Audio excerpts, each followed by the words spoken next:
নমস্কার বন্ধুরা, নতুন একটা ভিডিওতে আপনাদের প্রত্যেককে জানাই স্বাগতম। এই মুহূর্তে আবহাওয়ার গুরুত্বপূর্ণ খবর।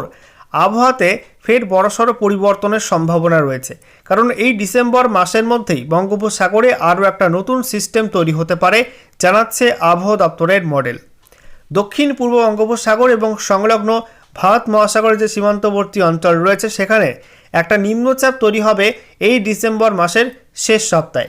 সেই নিম্নচাপ উত্তর দিকে এগোবে, উত্তর উত্তর পশ্চিম দিকে, এবং শক্তি বাড়িয়ে গভীর নিম্নচাপে পরিণত হবে এমন সম্ভাবনা উঠে আসছে ECMWF মডেল থেকে।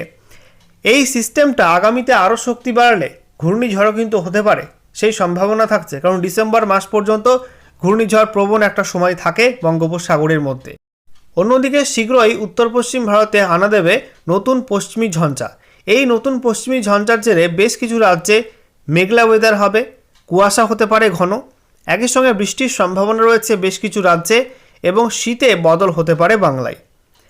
এই যে নতুন করে সিস্টেমটা তৈরি হবে বঙ্গোপসাগরে, তার জেরে বাংলায় আবহাওয়াতে কী কী পরিবর্তন হতে পারে, কেমন কী বৃষ্টিপাত হতে পারে কোন কোন অঞ্চলে, সেগুলো আপনাদের পরপর জানাবো এই ভিডিওটার মাধ্যমে। দেখিয়ে দেবো লেটেস্ট স্যাটেলাইট ইমেজ কী আপডেট দিচ্ছে এবং কেন্দ্রীয় আবহাওয়া দপ্তরের লেটেস্ট বুলেটিন থেকে কী কী আপডেট উঠে আসছে। তো বন্ধুরা, ভিডিওটা ভালো লাগলে অবশ্যই লাইক এবং শেয়ার করে দেবেন। সেই সঙ্গে নতুন দর্শক হয়ে থাকলে লেটেস্ট ভিডিওর আপডেট সর্বপ্রথমে পাওয়ার জন্য চ্যানেলটিকে সাবস্ক্রাইব করে নিয়ে পাশে দেওয়া বেল আইকনে ক্লিক করে অল নোটিফিকেশন অপশানটিকে অন করে রাখবেন। লেটেস্ট আপডেট আপনারা সবার প্রথমে পেয়ে যাবেন।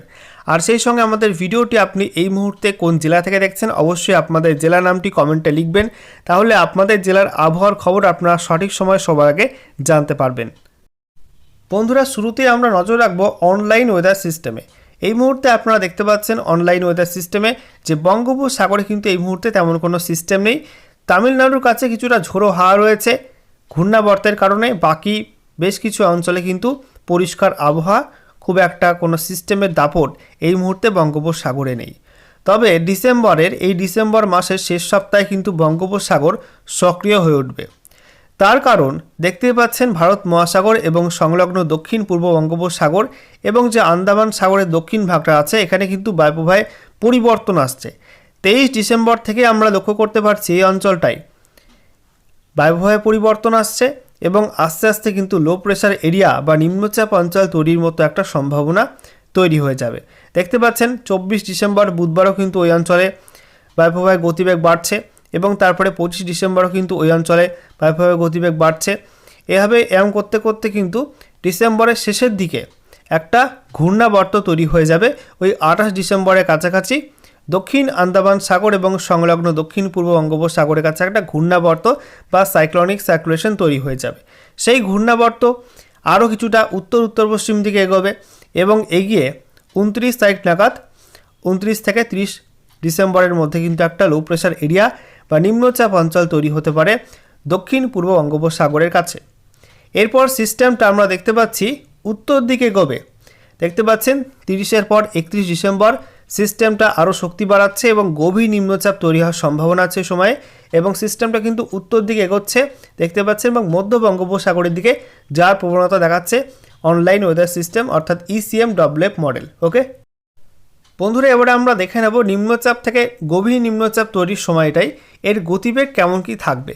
তো আমরা দেখতে পাচ্ছি দক্ষিণ বঙ্গোপসাগর সংলগ্ন দক্ষিণ পূর্ব বঙ্গোপসাগরের কাছে 30 ডিসেম্বর নাগাদ গতিবেগ রয়েছে বায়ুর 55 কিলোমিটার প্রতি ঘন্টা, এবং আন্দামান সাগরের কাছে কিন্তু ভালোই গতিবেগ 50-এর কাছাকাছি গতিবেগ রয়েছে। এরপরে 30 ডিসেম্বর রাতের দিকের আপডেটটা আপনাদেরকে দেখাবো। রাতের দিকে কিন্তু গতিবেগ রয়েছে 46 কিলোমিটার প্রতি ঘন্টা, কোথাও কোথাও 48 কিলোমিটার প্রতি ঘন্টা এরকম গতিবেগ রয়েছে, কোথাও কোথাও 54 কিলোমিটার প্রতি ঘন্টা। এরপরে বুধবার 31 ডিসেম্বর আমরা দেখতে পাচ্ছি গতিবেগ কিন্তু আরও বাড়ছে। সন্ধ্যা এবং রাতের দিকে গতিবেগ থাকছে বিশেষ করে দক্ষিণ পূর্ব বঙ্গোপসাগরের কাছে 60 কিলোমিটার প্রতি ঘন্টা গতিবেগ, কোথাও কোথাও 61, 62 এরকম গতিবেগ উঠছে। আবার আমরা দেখতে পাচ্ছি একটু উত্তর দিকে 47 কিলোমিটার প্রতি ঘন্টা। এদিকে আমরা পূর্ব দিকে দেখতে পাচ্ছি 52, 53, 54, 57 পর্যন্ত উঠছে গতিবেগ। পশ্চিম দিকে 46 কিলোমিটার প্রতি ঘন্টা গতিবেগ উঠছে, ঠিক আছে।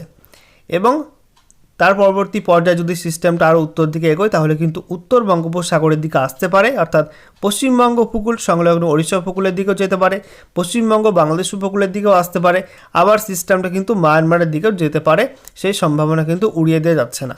আবার যদি সিস্টেমটা পশ্চিম উত্তর পশ্চিম দিকে বাঁক নেয় তাহলে কিন্তু তামিলনাড়ু, অন্ধ্রপ্রদেশ উপকূলের দিকেও যেতে পারে, সেই সম্ভাবনা কিন্তু থাকছে। বন্ধুরা, এবারে আমরা দেখে নেব লেটেস্ট স্যাটেলাইট ইমেজ কি আপডেট দিচ্ছে। দেখুন বন্ধুরা, এই মুহূর্তে দেশের মধ্যভাগ পরিষ্কার আবহাওয়া, পশ্চিম ভারতেও কিন্তু পরিষ্কার আবহাওয়া আমরা দেখতে পাচ্ছি। গাঙ্গেয় পশ্চিমবঙ্গে এবং উত্তরবঙ্গের জেলাগুলিতেও আবহাওয়া পরিষ্কার, হালকা হালকা কুয়াশা মতো রয়েছে।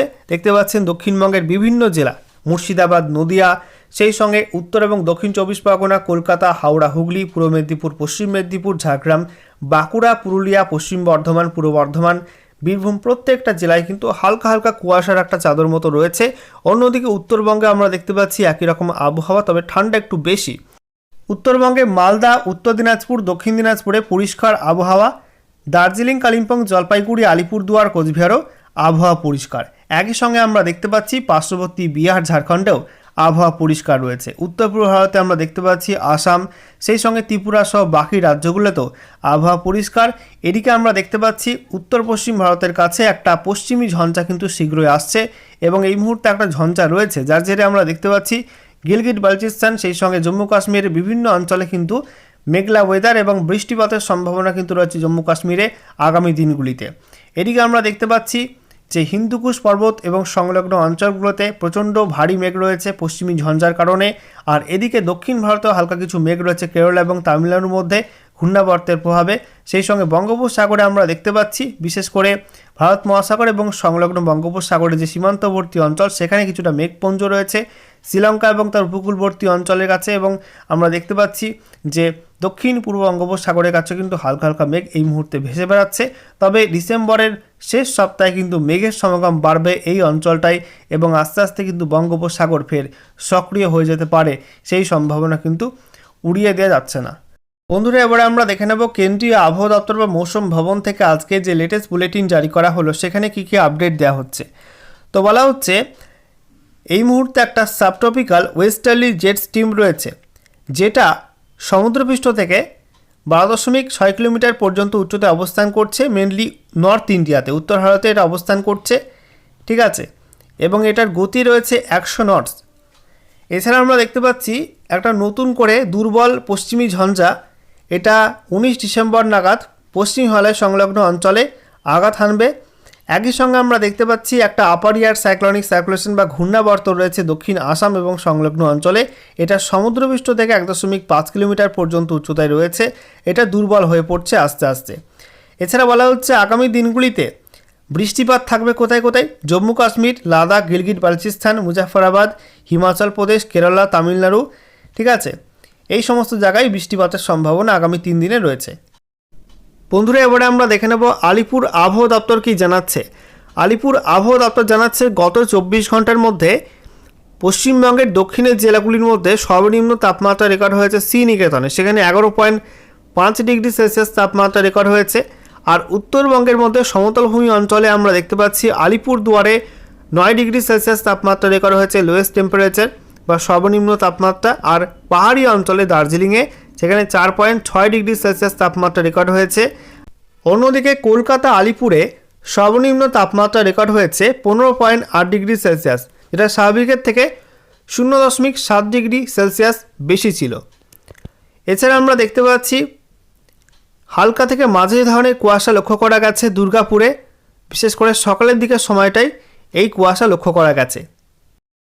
এছাড়া আলিপুর আবহাওয়া দপ্তর জানাচ্ছে আগামী 1 সপ্তাহে রাজ্যের কোথাও আবহাওয়ার কোনো সতর্কতা নেই, সর্বত্র প্রধানত শুষ্ক আবহাওয়া দেখা যাবে। এবং বলা হচ্ছে যে আগামী 7 দিনের সর্বনিম্ন তাপমাত্রায় উল্লেখযোগ্য পরিবর্তনের সম্ভাবনা নেই 1 সপ্তাহের মধ্যে। তো শীতে কিন্তু খুব একটা পরিবর্তন হবে না, এমনটাই জানাচ্ছে আবহাওয়া দপ্তর। কুয়াশার পূর্বাভাসে বলা হয়েছে আগামীকাল দক্ষিণবঙ্গের জেলাগুলিতে সকালবেলায় হালকা থেকে মাঝারি কুয়াশা হতে পারে, এই সম্ভাবনা রয়েছে, ঠিক আছে।